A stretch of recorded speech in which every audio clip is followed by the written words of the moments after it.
regresamos de la publicidad, nos queda media horita. Hoy es jueves, estamos de 5 a 6 y estamos en la segunda parte del programa, la última media hora. Así que como hicieron los televidentes de la primera parte, aprovechar, tenemos 2 teléfonos locales en pantalla, teléfonos de llamada local, llamada nacional gratuita si tenemos en casa internet con ADSL o con fibra, el 922 52 98 90, 922 39 6179. La Traquina, que es, para el que no me conozca, es un programa de participación. Todos tenemos problemas.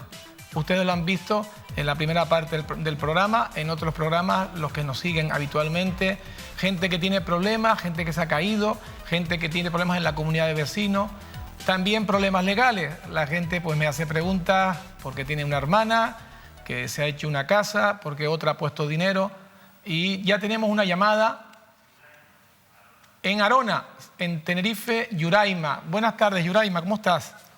Hola, buenas tardes. Pues disculpa, nada. Mira, mi pregunta es... Dime. Mi consulta. Sí, sí. Aquí tenemos una vivienda, Sí. en Santa Cruz, de mis abuelos. Muy bien. Y ellos fallecieron en Venezuela. Sí. Sus hijos están allá, pero ellos nunca han podido venir notificar el fallecimiento aquí en España. Ajá. ¿Cómo podrían los hijos reclamar esa herencia? Ha sido muchos años ya.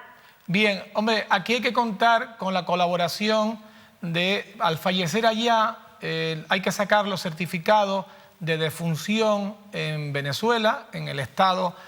¿Dónde murieron? ¿En Caracas o en qué estado de Venezuela murieron? Sí, en Caracas. Vale, en Caracas. Lo normal, yo he hecho alguna que otra legalización de documentos venezolanos en la época anterior, no la actual, en la época de Maduro, en la época de Carlos Andrés y también en la época de Chávez, porque yo llevo ejerciendo ya hace más de 30 años y me acuerdo que en el año 91, 92 tuve que legalizar algo parecido. Lo que yo hice fue, en Venezuela, los familiares, los certificados de defunción, ¿de acuerdo? Igual que en España, te los da el registro civil, ¿de acuerdo? Y después le pides la legalización para ser utilizado en España, ¿vale? Venezuela sigue la Convención de La Haya, ¿vale? Todos los documentos que en Venezuela te haga un organismo, al final tiene que firmar como última firma el cónsul español de Caracas. Es decir, tú llevas la partida de función, incluso, usted sabe si, le hago la pregunta, si su papá o estos señores que murieron en Venezuela dejaron testamento allá, en Venezuela. No. Vale. Entonces, hay que preparar en Venezuela lo que aquí sería un declaratorio de heredero, ¿de acuerdo? Una vez que se haga se puede hacer en Venezuela y se puede hacer en España, ¿vale? Entonces, si se preparan las partidas de defunción, ¿de acuerdo? Y las últimas voluntades de allá, y se legalizan, ¿para qué? Allí se le pregunta, mire, quiero llevar esto para España porque los fallecidos tienen propiedades en Canarias, en España, y queremos legalizarlo. Y ellos te dicen todos los pasos que tienes que dar, porque yo recuerdo perfectamente que siempre cualquier documento venezolano había que pasarlo por distintos estadios, distintos organismos, y al final por el cónsul español de Caracas, que es el que legaliza que todas las firmas anteriores de ese documento venezolano es correcto, ¿de acuerdo? O sea, va como el Ministerio de Justicia, o sea, digamos que del registro civil al Ministerio de Justicia, del Ministerio de Justicia al superior y después al cónsul español. Y ahí se trae ese papel para acá. También, como Venezuela le dije antes, que sigue la Convención de La Haya, también ir con el documento de fallecimiento a un notario de Venezuela o notaria, ¿de acuerdo? Y que legalice con el sello de La Haya, la Convención de La Haya, se legaliza allá también. Aquí me han traído documentos con el sello rojo ese famoso del Acre, famoso, ¿no? Que ha pasado porque hay notarios allá en Venezuela, notarios y notarias que ponen la Convención de La Haya. También vale. Entonces, ya una vez que estén aquí, pues se insta un declaratorio de herederos, si los herederos mayoritariamente están aquí, se puede instar un declaratorio de heredero declarando el fallecimiento de los causantes en Venezuela, la documentación y el notario canario, el notario de Tenerife, preparar el declaratorio, ¿de acuerdo? Pedirá a partir de ahí, aceptación de herencia, ¿de acuerdo?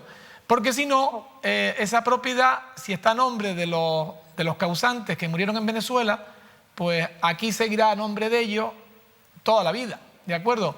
Hasta que no se haga una herencia, ¿de acuerdo? Hasta que no se haga la sucesión testamentaria.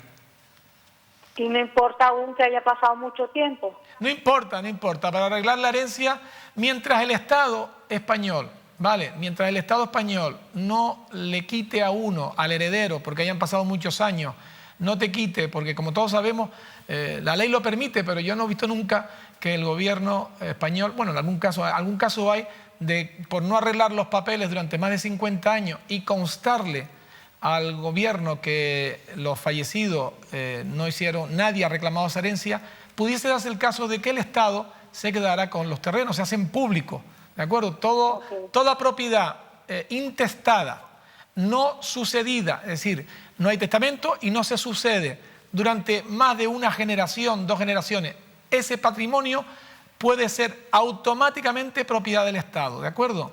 El Estado seguirá, por lo tanto, si no lo han hecho, que no lo han hecho, usted todavía puede arreglar los papeles de la herencia. Ok. ¿De acuerdo? Okay. Pues Perfecto. nada, que tengas suerte. Pues nada. Muévete un poquito con los papeles de Venezuela y a ver si... y después tramitarlo aquí en un notario, ¿de acuerdo? Ok, muchísimas gracias. Nada, un placer. Tenemos otra llamada en Santa Cruz de Tenerife. Tenemos a Sergio. Buenas tardes, Sergio. Hola, buenas tardes, Carlos. ¿Qué tal? ¿Cómo estás? Bien, bien. Estupendo. Mira, era para informarme sobre el tema también de herencia. Sí. Porque me han comentado que a los efectos, cuando uno va a recibir una herencia, también tiene que pagar lo que se llama la plusvalía al ayuntamiento. Bueno, la plusvalía se paga siempre cuando hay transmisión patrimonial. Es decir, Exacto. cuando bien por una herencia, bien por una donación, bien por una compraventa, el ayuntamiento es un impuesto municipal que, como ustedes saben, estuvo impugnado por inconstitucional en el Tribunal Constitucional, hasta que ya hace como 2 meses el gobierno de Pedro Sánchez pues aprobó un Real Decreto urgente después de la sentencia última que declaró inconstitucional la normativa del impuesto de incrementos de bienes de naturaleza urbana, así se llama, y por lo tanto ahora pues los ayuntamientos son los que 30 días después de producido la transmisión ante notario, es decir, bien por herencia, bien por compraventa, donación, o por subasta judicial también, así que hayas adquirido el bien por una subasta judicial, pues hay transmisión patrimonial, el ayuntamiento pues tiene que aplicar el coeficiente. Esto son 30 días, yo lo que le digo a todo el mundo es que si eres titular por herencia de uno o más bienes, pues te vas a los ayuntamientos respectivos, presenta la escritura del notario que has comprado, que has heredado, o que te han donado, o que has comprado en una subasta pública, y el ayuntamiento tiene la obligación de hacerte la liquidación de la plusvalía, que es el impuesto de incremento de bienes de naturaleza urbana, ¿de acuerdo? Así funciona la plusvalía. Es un impuesto municipal, ¿de acuerdo? No lo confundamos con Hacienda, no lo confundamos con el gobierno de Canarias. Cada ayuntamiento va, cada vez que se produzca una transmisión patrimonial, tiene ese impuesto, porque es un impuesto que financia las haciendas locales. Es decir, dentro de la normativa española, la normativa de la ley que financia las haciendas locales, los ayuntamientos, ese es un tributo que tienen en exclusiva los ayuntamientos para financiarse, para tener perritas, para hacer calle, para pagar lo que tiene que pagar el impuesto de plusvalía, como el de rodaje de los coches, como el de basura, como tantos y tantos tributos municipales, pues son regulados en la ley de haciendas locales y por lo tanto hay que ver. Con esta sentencia que ha pasado, bueno, pues si podemos demostrar que no hubo plusvalía, es decir, si cuando la última vez que se transmitió ese bien, el valor no ha aumentado en la segunda transmisión que le han hecho a ustedes, sino se ha vendido por debajo del valor, ahí, en ese caso, el ayuntamiento no debe de girarte la plusvalía, porque no ha habido incremento del valor de la propiedad, ¿de acuerdo? Lo que pasa es que ahora ha salido una normativa que yo la anuncié el año pasado, en diciembre, que se llama la Ley de la Referencia, y ahora los valores de las propiedades no las ponemos nosotros en el notario, sino la pone el catastro. Y según la normativa, según la ley, dice que el 1 de enero del 2022, para hacer una transacción ante notario, los notarios tienen que pedir la referencia. Es decir, que todos nosotros tenemos que valorar las propiedades como la valore el catastro. Y hay que pedir un documento al catastro que te diga lo que vale. Y si ahí se demuestra que el valor es superior al último valor de la antigua compraventa o transmisión patrimonial que se produjo, cuanto más tiempo pase desde la última transmisión patrimonial, ¿de acuerdo? La plusvalía va con ese coeficiente. Sí. Y cuanto más valga la propiedad, más de plusvalía, ¿de acuerdo? Así que se calcula con un coeficiente. ¿La plusvalía es un tanto por ciento? Es un porcentaje correcto del valor de dos valores. Que se ha incrementado la propiedad desde que, por ejemplo, desde que lo compraron hasta ahora que lo recibo. En relación con el valor del valor del bien, correcto. Son dos parámetros que se toman en cuenta, sí. Que va a ser un picotazo entonces, tendrá que ser un picotazo. Sí, propiedades, mire, yo le voy a decir un ejemplo. Propiedad de transmisión, por ejemplo, de 10, 15 años, ¿de acuerdo? Que se vayan a heredar. Propiedad de más o menos vaya por un valor de 300.000 euros, ¿vale? Un buen piso situado en Las Palmas de Gran Canaria, en Santa Cruz o en las ciudades más importantes de Canarias, un piso de 150, 300.000 euros, pues podemos tener plusvalía de 2.000 a 2.500 euros. Ya. Si el piso vale 150.000 euros o la propiedad vale, pues eso, 100.000, 150.000, la plusvalía puede estar entre los 900 a 1.000 euros, ¿de acuerdo? Te lo digo por la media que yo manejo con mis pleitos, por la plusvalía que yo veo por mis clientes y veo los recibos cuando voy al notario con ellos, lo que el notario le ha cobrado, lo que el ayuntamiento le ha cobrado, etcétera, etcétera. Siempre por el valor catastral. Siempre el ayuntamiento, sí, ellos toman varios valores. El valor que ellos tienen del inmueble más el tiempo de última transmisión, ¿de acuerdo? De acuerdo. Tenemos otra llamada. Muy bien, buenas tardes. Muchas gracias. Un placer, Sergio. Miguel en Gran Canaria. Buenas tardes, Miguel. Hola, buenas tardes. Mira, quiero hacer una pregunta. Es que tenemos una herencia ahí, y los hermanos alquilando con el bien de la madre, porque uno es muerto, se podría hacer, y a uno lo llevan fuera. Mira, Miguel, yo te pido que me hablen más despacito, porque se te ha ido la voz, te ha venido y no te entendí nada. Vale. Repíteme despacito, no hay prisa. Dime, No. y pégate a una zona de cobertura, porque noté que se te iba la cobertura y venía. Dime, repíteme. Dime. Mírame ahora. Ahora te digo perfecto, dime. Vale, que hay unos hermanos que están alquilando una vivienda y la madre está muerta. Unos hermanos están alquilando una vivienda de una persona que está fallecida.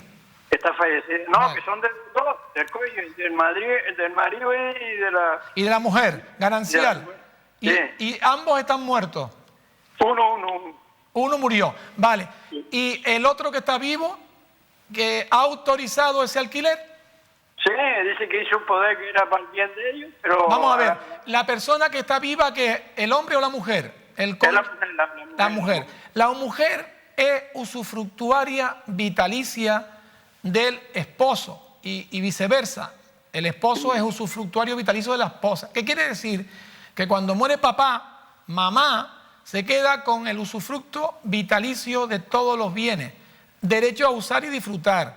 Derecho a percibir renta. Por lo tanto, mamá, si se queda viva, puede hacer contratos de alquiler, ¿de acuerdo?, a nombre de terceros, porque es la única que lo puede hacer, porque es eso sí, estamos hablando de un cónyuge supérstite, digamos el viudo o viuda, que ha aceptado la herencia, ¿de acuerdo? Porque una cosa es lo que diga el Código Civil, pero en España, si no aceptamos la herencia, somos herederos yacentes. Lo he repetido varias veces en muchos programas. Y esto quiere decir que si mamá no ha hecho aceptación de herencia de los bienes de su difunto esposo, junto con los restantes hijos, los herederos forzosos, pues nos encontramos que ese contrato de alquiler pudiera tener un problema muy bueno, beneficioso para el inquilino. ¿Por qué?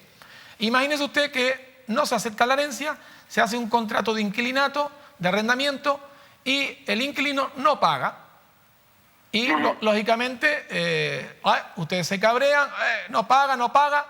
Pues resulta que como no han aceptado la herencia, resulta que no se puede reclamar por el juzgado al inquilino la renta ni el desahucio. ¿Por qué? Porque no hay transmisión por sucesión testamentaria. Es decir, la propiedad, para que sea de mamá el usufructo vitalicio, tiene que haber hecho aceptación de herencia ante notario. Y, por tanto, no puede reclamar al inquilino la deuda. Otra cosa, un inquilino, un heredero forzoso, sin autorización de mamá, que alquile una vivienda y se meta el dinero en el bolsillo, pudiera estar cometiendo un presunto delito de apropiación indebida. Primero, porque está firmando contratos sin ser titular. Segundo, el inquilino, si deja de pagar, nadie le puede reclamar. Y los restantes herederos se quedan mirando para el cielo porque él está cobrando, los demás no. Y pueden querellarse, presentar contra el hermano o la hermana que haga esto, ¿de acuerdo? Vale. Lo único que quería yo era a ver si usted me podía dar el número. Yo soy aquí a La Palma, pero pues claro, aparte de eso tiene un poder. Y entonces, ¿El poder de quién? ¿El poder de quién? De la madre. La madre tiene... Vale, si tiene un poder de la madre no ha aceptado la herencia, me dijo usted. No. Pues entonces el poder de la madre, vamos a ver, el poder de la madre está bien para curarse en salud frente a los restantes hermanos, ¿vale? Porque la madre es usufructuaria vitalicia yacente, vamos a decirlo así, porque ella es el cónyuge viudo, es usufructuario por el Código Civil, pero no ha aceptado la herencia. Porque en España, yo lo he repetido, no sé si usted me ha visto, existe la repudia, la renuncia.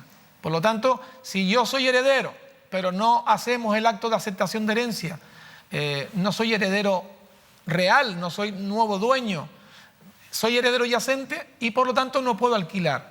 Y mamá, si ha hecho un poder a otro hermano, mamá tampoco le pasa lo mismo. Ella es usufructuaria si acepta la herencia del difunto esposo, ¿de acuerdo?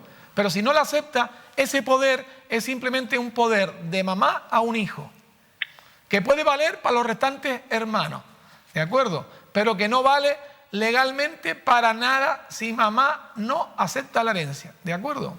Muchas gracias. Lo único que yo le di a esto, ¿cómo se llama? La Sí. televisión, di el número. Si un día, porque yo quiero... Sí. Ya yo más o menos lo cogí por arriba como es, ¿no? Es decir, que si el alquilino quiere quedarse ahí, por H o por B, no lo puede echar fuera tan fácil. No, es que vamos a ver, a mí me han venido gente a mi oficina, te lo digo por eso lo digo, por mi experiencia profesional, me ha venido gente para demandar a un inquilino y le digo, vale, ¿y de quién es la casa? No, la casa de mi padre. ¿Y quién la alquiló? Yo. ¿Y tú eres heredero? ¿Dónde está la aceptación de herencia? No hemos hecho nada. Yo le hice un contrato, mis hermanos están de acuerdo y ahora el inquilino no paga. Digo, pues no vas a poder echarlo por el juzgado. Porque lo primero, la falta de legitimación activa. ¿Y esto qué significa? Que el abogado y el procurador, para poder demandar como acreedores, como arrendadores, no eres dueño de la propiedad, ¿de acuerdo? Eres un arrendador y si el inquilino se entera de que no eres el dueño, impugna, se opone a la demanda y pudiese tener... Otra cosa es que el inquilino reciba el pleito, no diga nada y el juez lo eche a la calle, que también pasa en muchas ocasiones, que se presenta la demanda de desahucio y reclamación de renta en un juicio verbal por el 250.1.1 de la Ley de Enjuiciamiento Civil, el inquilino no sabe nada, se fía de que el arrendador es el dueño y evidentemente paga y se va o lo echa al juez. Venga, tenemos otra llamada. Obdulia, en Los Majuelos, en Tenerife. Buenas tardes, Obdulia. Es Obdulio. Obdulio, perdón. Obdulio, perdón. Claro. Obdulio, buenas Hola. tardes.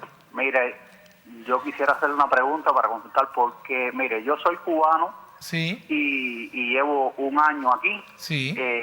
Estoy optando por la residencia a los 3 años porque llegué aquí sin papel.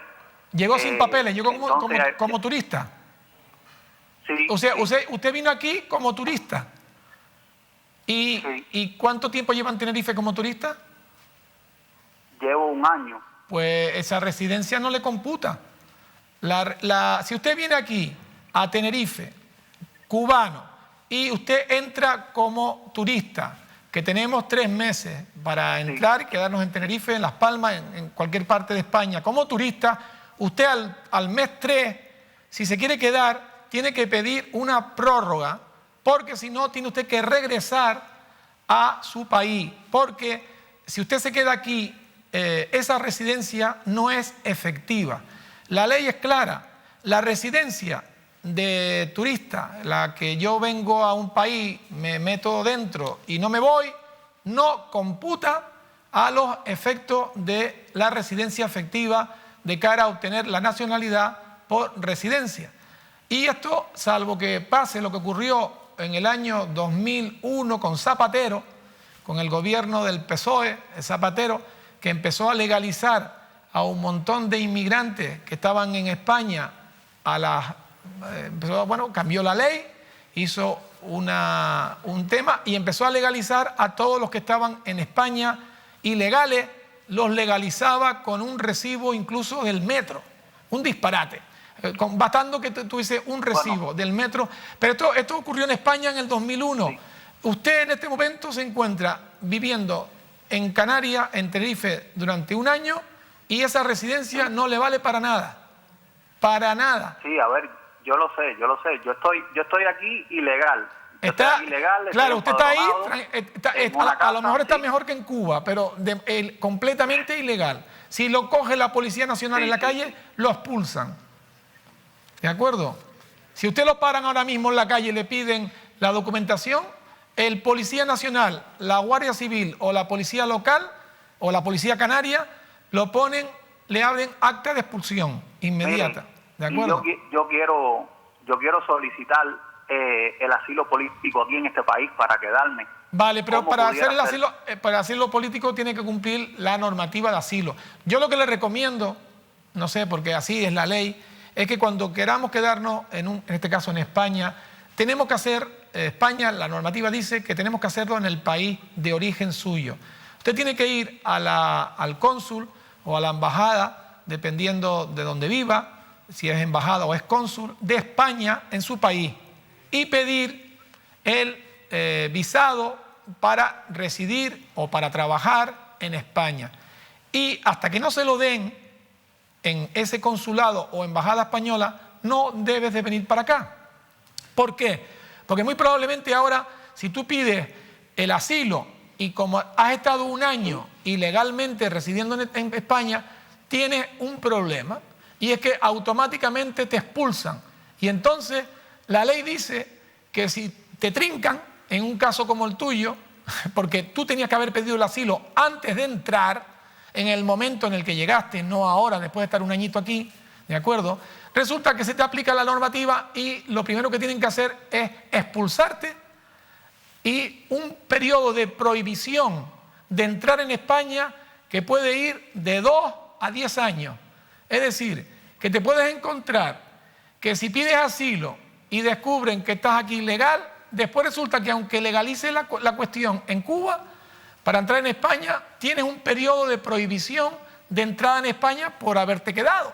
Porque la gente no se da cuenta de que llegar aquí, quedarse como turista en nuestro país, puede después tener un problema para volver a entrar, que te ponen una serie de años como sanción para regularizarte de nuevo. Así que yo lo único que te digo es, ni se te ocurra pedir asilo, tenías que haberlo pedido ya, tenías que cumplir la ley de asilo. El asilo es para demostrar, bueno, yo sé que Cuba está como está, pero no es un país que esté en guerra, no es un país que tenga problemas de índole de terrorismo, ni sea un país como muchos países de África que hay matanza, porque el asilo tiene que venir de un país que tenga peligro de tu supervivencia, que hayas podido escaparte, pero que al final te quieres asilar porque evidentemente en tu país no puedes regresar porque te matan, ¿vale? Entonces ahí tú pides el derecho de asilo a la entrada, pero no puedes pegarte un año aquí y pedir el asilo ahora, porque lo primero que hacen es que te expulsan y te mandan a tu país. Es verdad que tú puedes recurrir la expulsión, puedes recurrirla y te vas a Cuba. Y en Cuba, ¿de acuerdo? Yo haría la petición de la residencia en España. Es verdad que ya que llevas un añito aquí, como consejo, que si tienes alguna amistad de algún empresario que te haga una carta de recomendación de trabajo, te la lleves para allá, para Cuba, porque ayuda mucho que los cubanos, antes de venir a España, presenten pues una recomendación de una empresa española o canaria que como que te va a contratar, ¿de acuerdo? Y todo esto ayuda para que te den el visado de residencia y de trabajo, pero tienes que regresar a Cuba, es mi consejo. Si te quedas aquí, yo como abogado te tengo que decir que usted es un inmigrante ilegal y puede ser expulsado en cualquier momento. Así que no tienes ningún beneficio, todos son perjuicios. El único beneficio que tienes es llamarme a mí a la traquina. Y es el único que tienes, el único derecho, porque como te trinquen, te expulsan. ¿De acuerdo? Está bien, muchas gracias. Pues nada, increíble. Nos encontramos de todo. Bueno, pues Carlos Álvarez también pues tiene que hablar de extranjería y pues no solamente esta tarde, ha sido una tarde de herencia. Se nos ha terminado el programa, hemos llegado al final, son las 6 de la tarde, hoy jueves 20 de enero. Ha sido una tarde bastante importante, la verdad que la semana pasada también empezó ya a hacer una traquina con muchísimas cuestiones. Pues bien, les espero la próxima semana a las 5, de 5 a 6 de la tarde, así que hasta la próxima semana.